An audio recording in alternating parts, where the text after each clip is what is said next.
Pemirsa, kita menuju Gedung Pengadilan Negeri Jakarta Pusat untuk bergabung dengan Yulfitri Nesa yang berada di Pengadilan Negeri Jakarta Pusat. Yufi, bagaimana suasana di luar ruang persidangan saat ini? Silakan laporan Anda.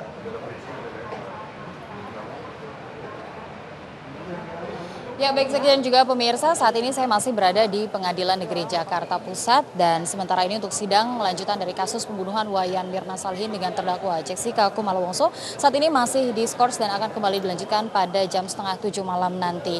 Dan pemirsa, dari saksi ahli yang dihadirkan pada pagi hingga sore hari tadi terdapat satu pakar dari Digital Information atau pakar IT dari Mabes Polri yang dihadirkan, yaitu Dr. Muhammad Nuh Al-Azhar, ahli digital forensik Mabes Polri sekaligus saksi ahli.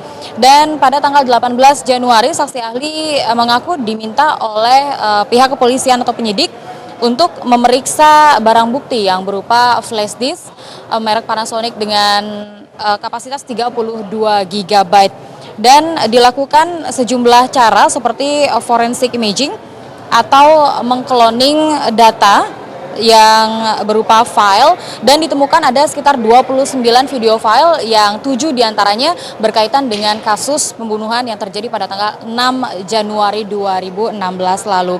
Dan terdapat sekian prosedur untuk membuktikan bahwa file yang dikloning tersebut adalah file asli tanpa rekayasa sebelumnya. Diantaranya adalah analisis hash atau mengecek otentifikasi dari file tersebut. Kemudian juga ada metadata analysis. Dan di metadata analisis ini jika ada file yang dirubah begitu headernya, maka di sini akan ketahuan melalui header, dan juga frame analysis untuk mengecek apakah ada frame yang dimasukkan atau mungkin di-cut dari video tersebut, dan kemudian juga ada bit frame histogram. Dan dari keseluruhan prosedur penetapan atau prosedur pengecekan ini diketahui bahwa file yang dikloning merupakan file yang orisinil. Dan pada saat sidang dilakukan juga saksi ahli menggunakan plasma yang telah disediakan oleh pihak Pengadilan Negeri Jakarta Pusat untuk melihat secara lebih detail terkait dengan gambar-gambar CCTV dari jarak jauh. Dan seperti yang diketahui bahwa jarak antara CCTV dengan posisi terdakwa dan juga korban ini sekitar 12 meter. Dan di sini diperlukan sampai 32 kali zooming untuk melihat seperti apa sebenarnya kondisi dari kejauhan. Dan di sana pun memang tidak terlalu terlihat secara jelas walaupun memperlihatkan namun tidak detail, tapi di sana terlihat ada pixel movement yang memperlihatkan bahwa terdakwa dalam hal ini Jessica Kumala Wongso melakukan pergerakan-pergerakan yang cukup mencurigakan seperti meletakkan paper bag dan memindahkan paper bag dan juga memindahkan yang diduga adalah kopi dan telah meletakkan sedotan di dalam kopi Mirna. Dan terkait hal-hal yang sudah disampaikan pada saat sidang ternyata juga menguak sejumlah pendapat dari para peserta sidang. Salah satu peserta sidang ada di samping saya dan juga ada pakar juga di sebelah saya. Langsung saja saya perkenalkan, di sini ada Poppy Amelia selaku psikolog dan juga micro expression begitu ya. Selamat sore. Selamat sore pemirsa. Dan juga di sini ada suami dari korban Wayan Mirna Salihin, Arif Sumarto. Selamat sore. Terima kasih sudah hadir di sini. Kalau tadi kita lihat sudah dengan detail ya dijelaskan oleh pakar saksi ahli 32 kali zoom gitu ya. Nah, melihatnya seperti apa sih? Jadi kalau saya ngeliatnya gini gambarannya, dari sekian banyak berapa kali sidang kan persoalannya adalah apakah ada gerakan nih gitu kan. Nah sekarang hari ini ada sesuatu hal perkembangan yang sangat signifikan nih.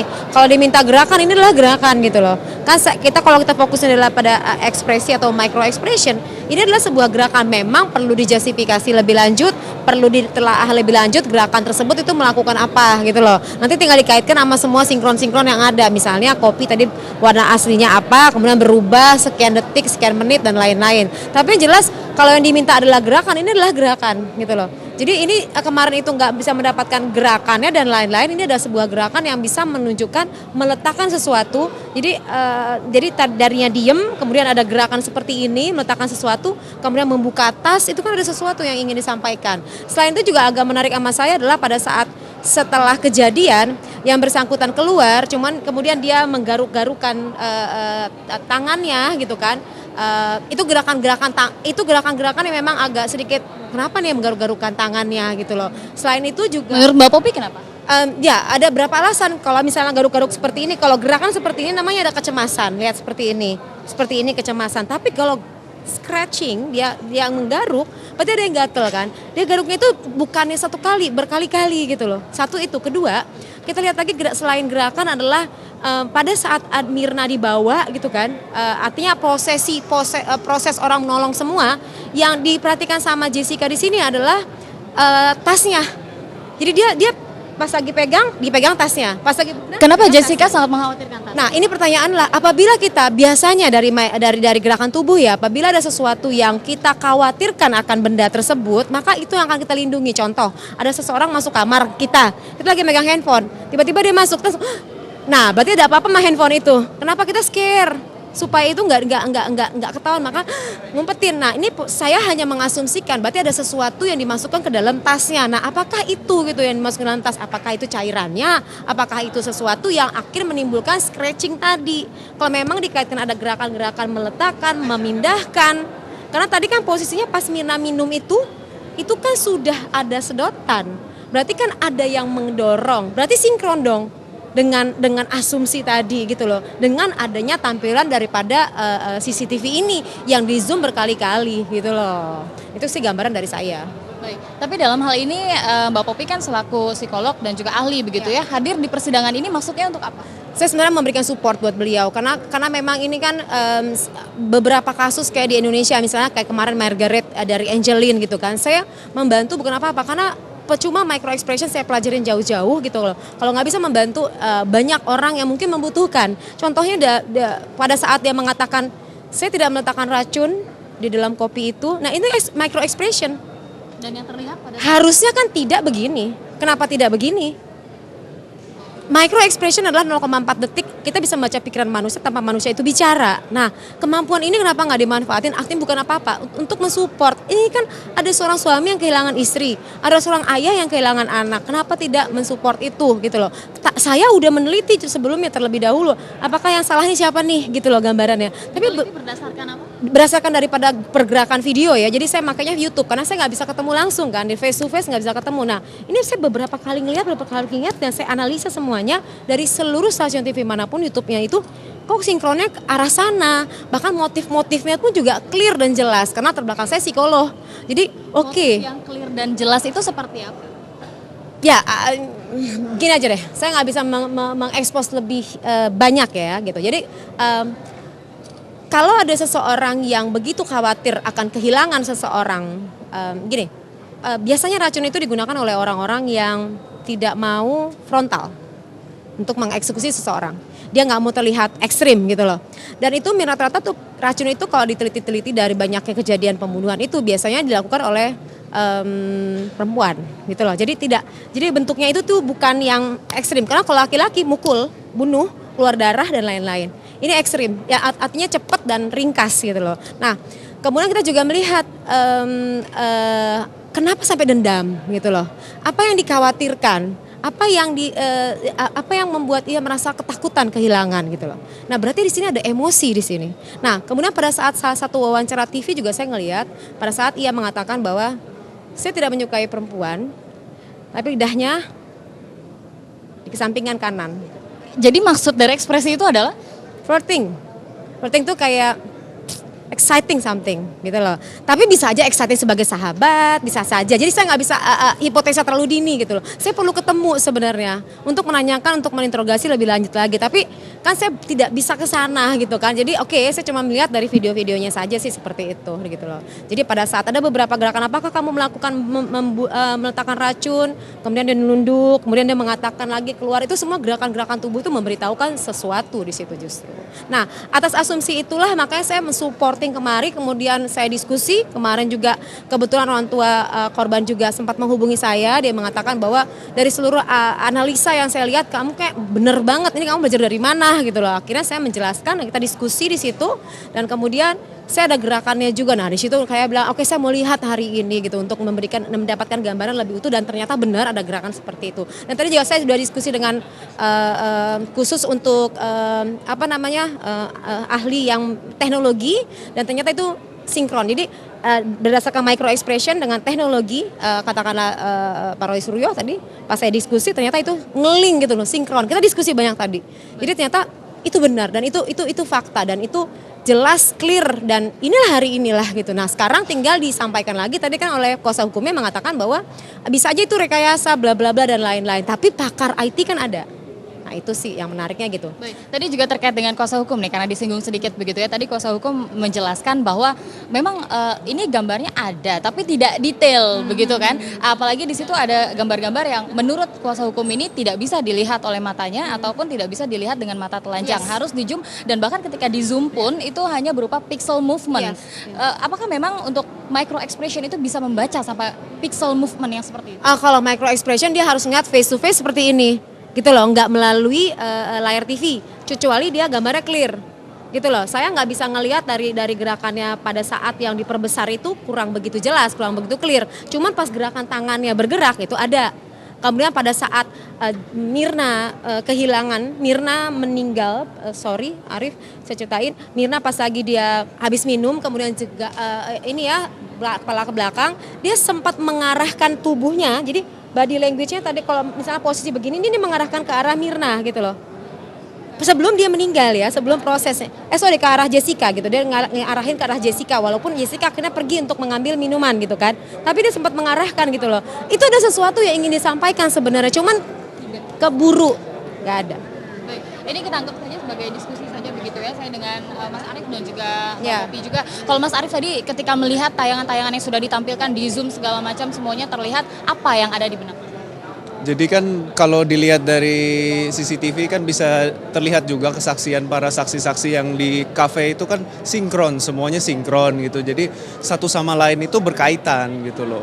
Dan setelah di Zoom pun kan yang dipermasalahkan kan gerakan otot. Nah, gerakan otot itu memang ada dan terbukti di CCTV dan mereka pun mempermasalahkan keasliannya. Ya, kan ada ahli kan bisa ngeceknya yang namanya di alter, diubah-ubah sama orang kan bisa dicek dan udah dicek dong. Masa polisi tidak seprofesional itu gitu loh. Ini kan kasus besar, tidak mungkin seenaknya aja gitu kan. Ini nama baik polisi dipertaruhkan gitu. Maksud saya sih begitu. Baik, tapi tanggapan Anda ketika mendengarkan sangkalan-sangkalan begitu bahkan ketidakpercayaan dari kuasa hukum seperti apa? Itu kan hak kuasa hukum. Mereka akan mencoba apapun untuk membela kliennya karena dibayar ya. Baik. Nah, kalau dari sisi ini setelah semuanya tadi sudah dibuka begitu ya dan mungkin nanti pada saat dihadirkan saksi-saksi yang lainnya juga bakal ada fakta baru begitu yang akan terbuka juga. Harapan dari Mas Arief sebenarnya seperti apa sih dalam kasus? Harapan saya ingin keadilan untuk istri saya. Itu aja. Baik. Keadilan untuk istri Anda begitu ya. Di sini berarti diperlukan kebenaran. Apakah kebenaran ini harus menyatakan Jessica sebagai orang yang bersalah atau mungkin ada peluang yang lainnya? Ya, kita lihat aja di persidangan nanti hakim yang membuka semuanya ya. Kalau memang ada pelaku lainnya ya harus dibuktikan juga kan berarti. Harus dikasih lihat gitu loh. Ya dibuka sebenar-benarnya gitu. Kalau memang ada yang bersekongkol. Kalau sebenar-benarnya, tapi kan yang dipermasalahkan lagi ketika ini berhubungan dengan racun harus ada orang yang melihat atau ada bukti begitu ya seseorang menaruh racun tersebut ke dalam kopi. Sampai saat ini kan kita belum bisa memastikan bahwa memang racun begitu yang dimasukkan dan lain sebagainya. Itu seperti apa? Ya, karena kalau misalnya masukinnya garam ya, itu warnanya nggak berubah.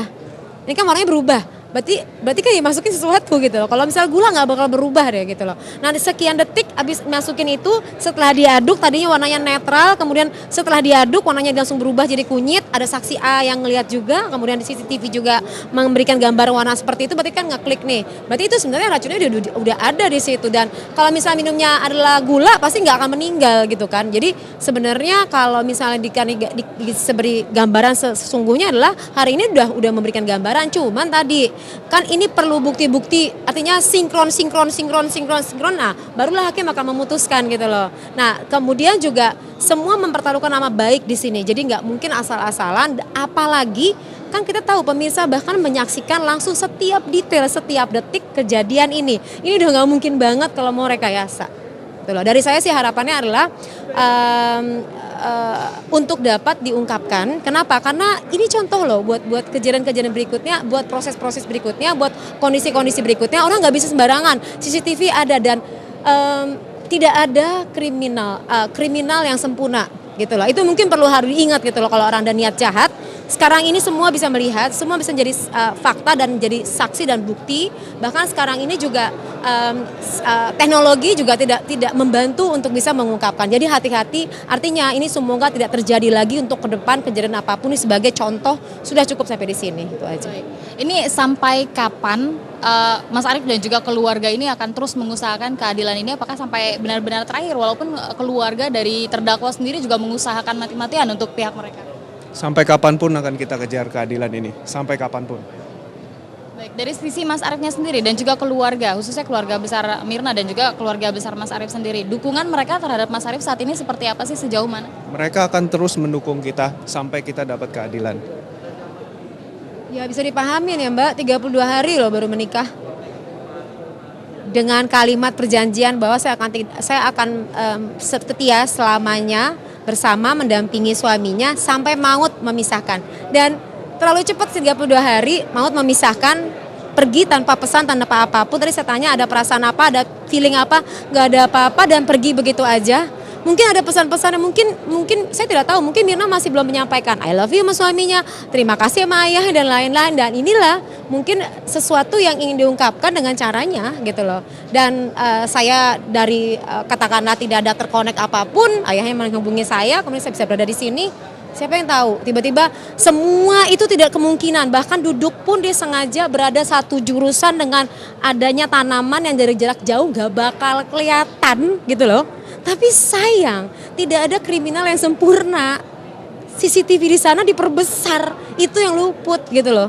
Jadi memberikan gambaran bahwa udahlah pemirsa, kalau ada Anda yang niat jahat atau apapun, pasti Tuhan ngelihat, selesai udah. Itu aja sih dari saya. Baik, jika dilihat begitu ya, kalau tayangan tadi dari tempat duduk di Dan ujung. tambahan lagi dari saya, selain daripada semua teknologi dan lain-lain, sekarang metode micro expression, Anda bisa keakurasian seseorang itu bicara cuma 10%. Yang benar adalah otot di wajah. Nah bayangkan, micro expression, membaca hanya dari video-video, dan itu bisa mengungkapkan banyak hal. Jadi hati-hati kalau ada keinginan-keinginan jahat. Kenapa? Karena sekarang ini tidak mudah dan sebaiknya juga menghentikan niat-niat hal seperti itu terjadi. Bahkan dari video pun bisa terlihat, apalagi kalau face to face. Bahkan verbal konten, saya nggak ngeliat video, verbal konten dikirimin ke saya, kita bisa tahu pelakunya siapa. Verbal konten hanya ngomong, oh saya nggak bunuh, oh saya bunuh apa, nah itu bisa diketik, dikirim, kita bisa baca, kita bisa tahu. Bahkan pembunuhnya lagi berjejer sendiri, saya lewat aja, bisa tahu yang mana pembunuh. Bahkan sampai ada peta, kita bisa tahu di mana diletakkan semuanya. Kenapa? Karena manusia pada dasarnya Tuhan menciptakan baik gitu loh. Nah, pada saat dia mau menciptakan telling the truth, tapi kalau dia ngomong telling the truth, keadaan itu lingkungan nggak mendukung dia, bisa penjara. Makanya di cover dengan seperti ini, dengan seperti ini, dengan seperti ini. Ini adalah gerakan tubuh, ekspresi wajah. Itu adalah ekspresi wajah dari bawah sadar 0,4 detik yang ingin ditelling dari bawah sadar. Cuman di cover oleh pikiran sadar. Nanti kalau saya ceritain, hancur saya. Makanya tadi pada saat sidang kita lihat ekspresi wajah terdakwa sangat luar biasa. Seperti apa? Ini luar biasa ya, seperti apa lagi? Banyak sekali ya. Ada tayangannya untuk saya perlihatkan. Jadi kita butuh. Jadi pada saat bicara nggak bisa langsung ngomong begini aja. Dia harus per satu. Ya, nggak bisa. Baik. Tapi kalau misalkan kita lihat dari ekspresi wajah, kita tahu dari